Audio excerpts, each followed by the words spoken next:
오늘 이 본문은 다윗의 아들 압살롬이 이복 형제 암논을 죽이고 거슬로 도망을 간 상황에서 다윗의 마음이 압살롬에게로 향하고 있음을 눈치챈 요압이 드구와 이엔의 입을 통해 다윗에게 압살롬을 데리고 오도록 회유하는 장면입니다. 압살롬은 왜 거슬로 도망을 간 것이겠습니까? 13장에서 이미 다루었지만 다시 한 번 더 언급하자면 다윗의 아들 압살롬의 누이 다말을 다윗의 또 다른 아들인 암논이 자신의 욕정을 참지 못하고 급탈하는 죄를 범하게 됩니다. 암논은 다윗의 첫 번째 아들로 다윗이 왕으로서 명성을 날리고 권세를 얻은 시기에 태어나서 자란 아들입니다.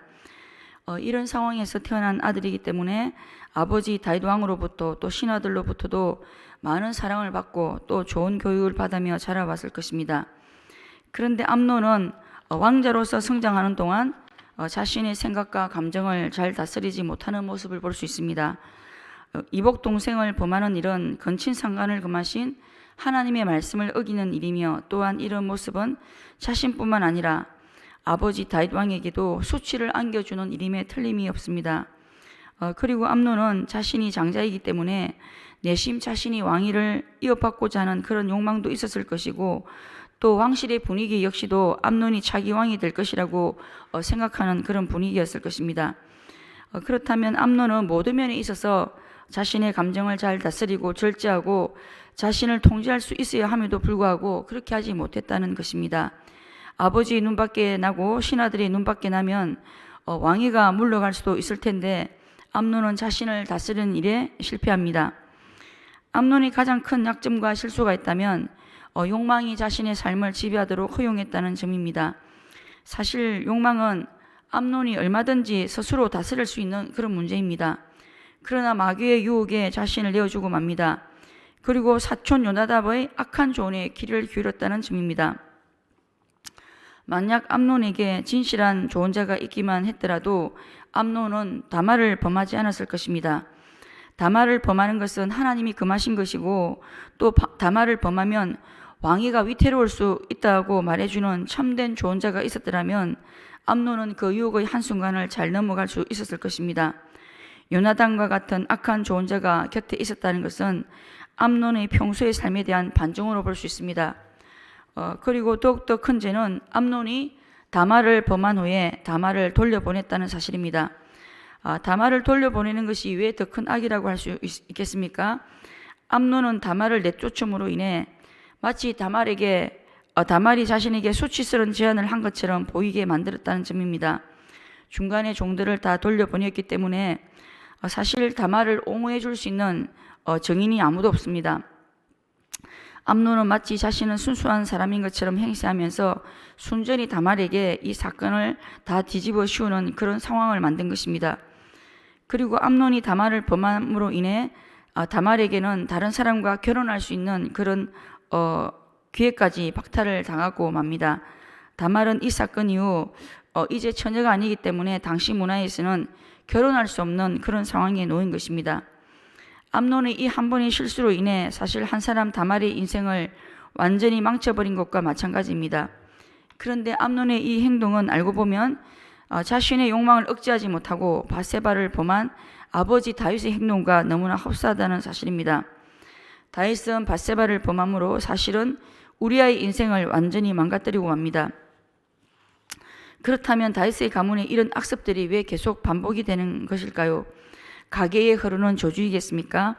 아버지의 모습을 보면서 자녀들이 자신도 모르게 보고 배우며 학습을 하기 때문입니다. 아버지 다윗의 범죄 사실을 암논이 이미 알고 있었기 때문에 어쩌면 더욱더 담대하게 강간죄를 범할 수 있었을지도 모릅니다. 우리 아버지도 그랬는데 나도 그럴 수 있지, 이렇게 할 수 있다는 것입니다. 그리고 영적으로 아버지 다윗에게 역사했던 사탄의 유혹과 사탄의 세력이 암논에게도 그대로 역사했다고 볼 수 있습니다. 그렇기 때문에 우리 가정 가운데 우리 가문의 선조들에게 역사했던 그런 악한 영의 역사가 틈을 타지 못하도록 깨어 기도해야 하는 것입니다. 그런데 이 사건의 전모를 알게 된 다말의 오라비 압살롬은 그때부터 은밀하게 암논에게 복수할 계획을 세우게 됩니다.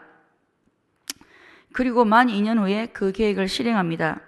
양털을 깎는 일에 왕과 신하들을 초청했는데 다윗은 왕인 자기까지 가게 되면 누를 끼칠 수 있으니까 우리가 다 갈 필요가 없다고 하자 압살롬은 암논이 반드시 함께 가게 해달라고 부탁을 합니다.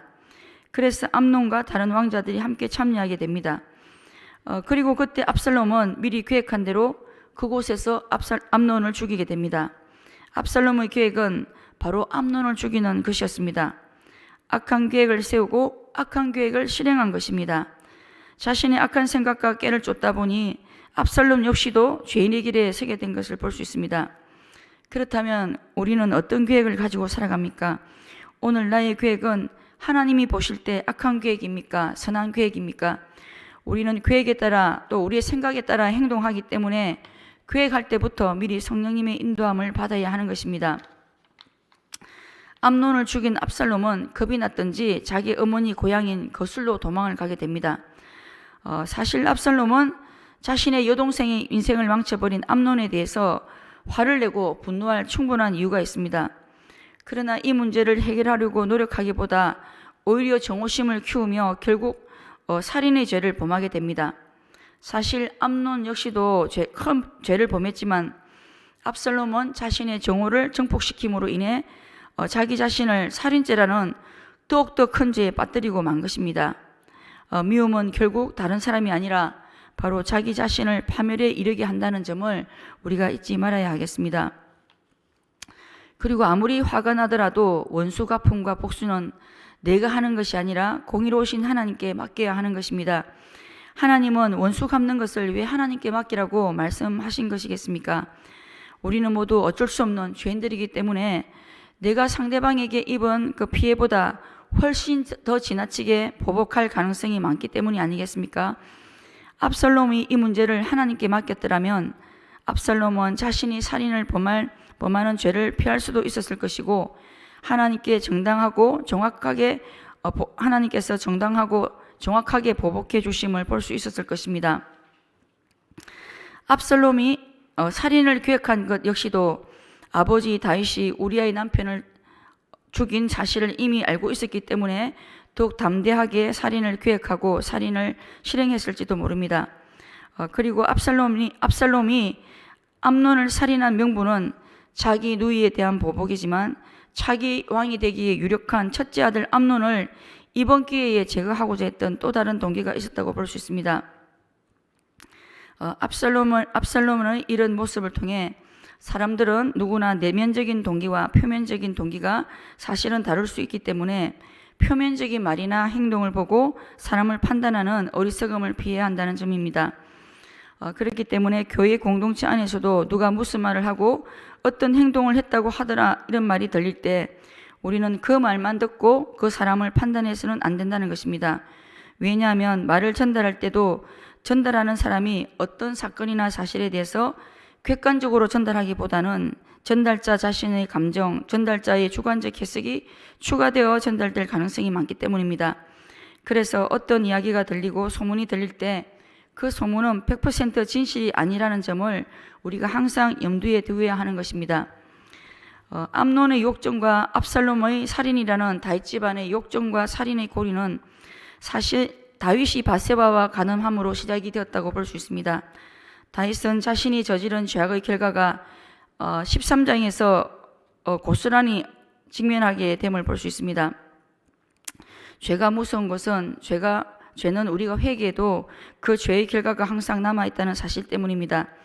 다윗이 한순간의 욕정을 참지 못하고 강간을 범한 그 일이 결국 다윗의 자녀들과 집안을 망가뜨리는 결과를 가져오게 했다는 것입니다.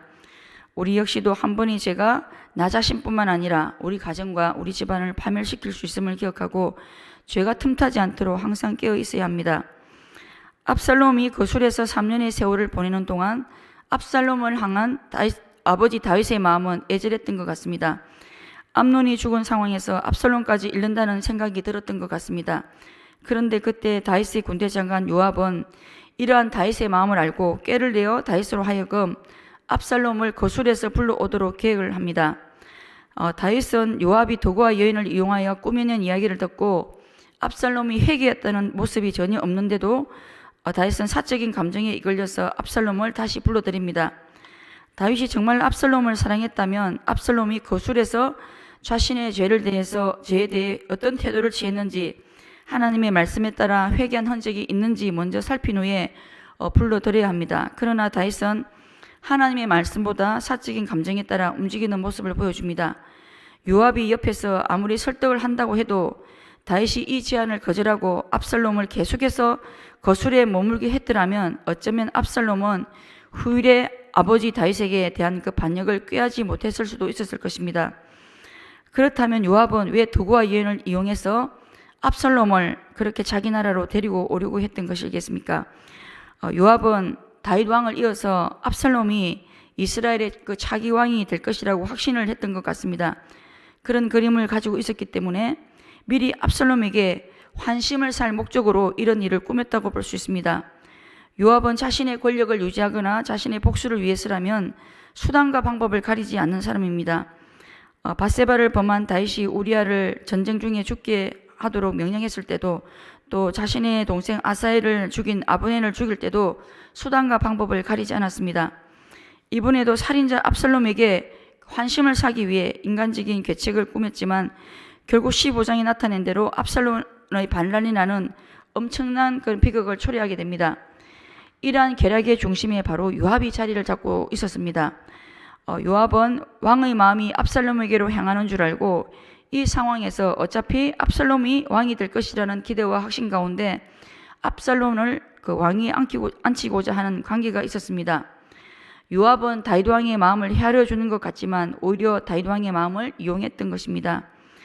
다윗 역시도 요압의 이런 관계를 알고 솔로몬이 왕위에 오를 때 다윗은 솔로몬이 반드시 제거해야 될 인물로 요압을 지명합니다. 요압은 한마디로 자신의 이속만을 챙기는 사람으로 진실하지 못한 사람입니다. 다른 사람을 헤아려 주려고 하고 위하는 척하지만 결국은 자신의 이속을 먼저 챙기는 그런 사람이었습니다. 우리는 어떻습니까? 우리가 다른 사람의 마음을 헤아려 주고 위하는 모습에 혹시 나의 이속을 챙기려는 그런 강교한 마음이 있지는 않습니까? 말씀을 맺습니다. 한 번에 제가 주는 영향력과 파괴력이 얼마나 크고 무서운지를 우리가 기억하며 감정이나 욕망이 아니라 말씀을 따라 살아갈 수 있어야겠습니다. 그리고 우리 역시 사적인 감정보다 하나님의 말씀과 원칙을 염두에 두고 행동할 수 있어야겠습니다. 그리고 사람들과 관계 속에서 관계의 저변에 나의 입속을 챙기려는 그런 관계함이나 간사함이 없는지 돌아보며 항상 하나님과 사람들 앞에서 진실한 모습으로 설 수 있도록 우리가 이 시간 기도할 수 있어야겠습니다.